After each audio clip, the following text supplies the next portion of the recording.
What's up, guys? This is going to be a Mastery Test 30 rank up video, and I'm going to try to share experiences that I had doing the 30 test. I did practice this several times, so I don't know if this is a recorded practice or if this was the actual test, but I ran into a few problems doing this test.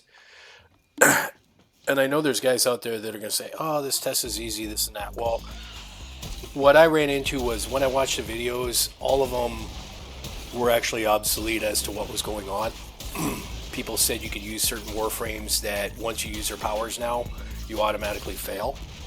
So Vauban, I read in Vauban, he's a cheat code, blah, blah, blah. So I tried Vauban, I threw the vortex like 3 times, and I think maybe the 5th time, I want to say every time I did it, I failed the test. So Vauban's not a good option, but it was working amazing until I failed. You know, I was way ahead. So don't use Vauban. You can use, I'm using Octavia right here, and the reason I am is it seems like low level powers are allowed in the mastery test now, but not like high level powers. So you see I've got the ball and the secondary power going the whole time to get rid of these things and cause oxygen. You can be killed in this test as many times as it takes. You can't run out of time. So every time you get... Okay, so these are the bosses, the red points. These are like the higher level bosses. You have to kill all those. They have these little shield drones with them. You got to kill those first to make it easier. I mean, it is possible with the right weaponry to kill them, even with the shield drones, but it's not going to be easy. So I used Octavia. It seemed like it worked a lot better. And I'll try to point out things as we go through the video, what I found. You can drop energy.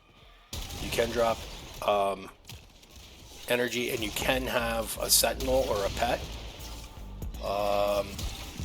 I use the Deimos pet because it has viral coals, which actually helps out a little bit, and he revives. So there you see one of the drones, and I go down and die. Oh, one thing I wanted to point out, you need an AoE weapon.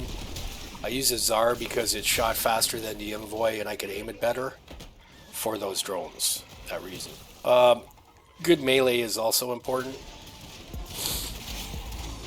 Let's see, what else can I point out? I heard a lot of things like you could drop specters and this and that. You can't drop any specters or anything like that in this. They just won't happen. Won't allow it. And the idea is to kill the low level guys as much as possible so they drop the timers or oxygen or whatever. It's kind of like a survival. And then you got to get, after you kill the bosses, you're going to have to get to certain points. See, they launched me right off the screen here. That was great. You get launched a lot in this test. Let me see. Excuse me. Clear my throat. And you can see here, the waypoint, it points out the next, basically, oxygen life support you got to set off. Hit that. And then you get the personal little supports through the board. You only have so much time in between killing the bosses and setting that off, so you don't want to waste time. And you have to use your operator several times to get to the points, like I did in that one there.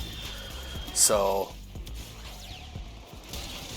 I'm trying to think what else. There was several videos I saw, and I tried their techniques, and the problem is they're not dropping the personal life supports like they used to in the test before. So that's why Octavia came in handy. Unfortunately, I really haven't seen any videos with anybody using Octavia. But she actually worked the best for me. I wish Vauban would have worked, or I tried Loki, I tried Ash, I tried a lot. Titania, that didn't work. Oh, I was doing pretty good with, believe it or not, with Rhino. And I was doing pretty good with Ash. I thought I was going to just do it with Ash, but it was a problem of just getting these personal life supports to spawn. So it's whatever you play the best with, that helps. Also, I made a build specific for this test. So don't use your everyday play build, because your everyday play build is going to make you more survivable, but maybe not have the duration or strength that you need for the test. I didn't care about survivability at all with this, because I knew once I did this a couple times and I failed, I was like, oh wait, something ain't right. That you could die and it doesn't really matter. And then it became a whole different ballgame. It was all about just killing and using a low level power to spawn. And then you can see here the bosses are 141 right now.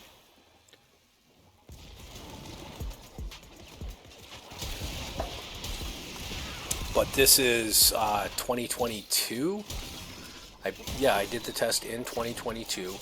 So all the videos that I saw, although the people might have been playing really well, the rules were actually different when I went to do it. So it's one thing you got to watch out for. I think there's like 4, and if you do like a deep search, there's like 5 videos of this that don't work anymore. So this will be probably the 6th video, trying to show you that you can do it. It's just the rules have changed a little bit. So, and probably someday the rules will change again, because let's face it, there's a bunch of whiners out there. There's 2 different whiners. There's the whiner that comes out and he says, oh, this test was too easy, I'm insulted, and then he ruins it for everybody else, so they make it different. Then everybody goes watching a video thinking those rules apply, and they don't apply anymore. And then you've got other people that say the test is too hard, blah, blah, blah. And then, it's just having your strategy, knowing how to do it. You only got to pass once to be a 30. You don't have to pass every time. I know some people that take tests, they fail once, and then they're like, they don't want to take the test for like a month. It's like, dude, all you got to do is pass once. So here we go. This is the last one to hit. They're always in the same order, just so you know. So I would practice in Cephalon Samaris's practice area.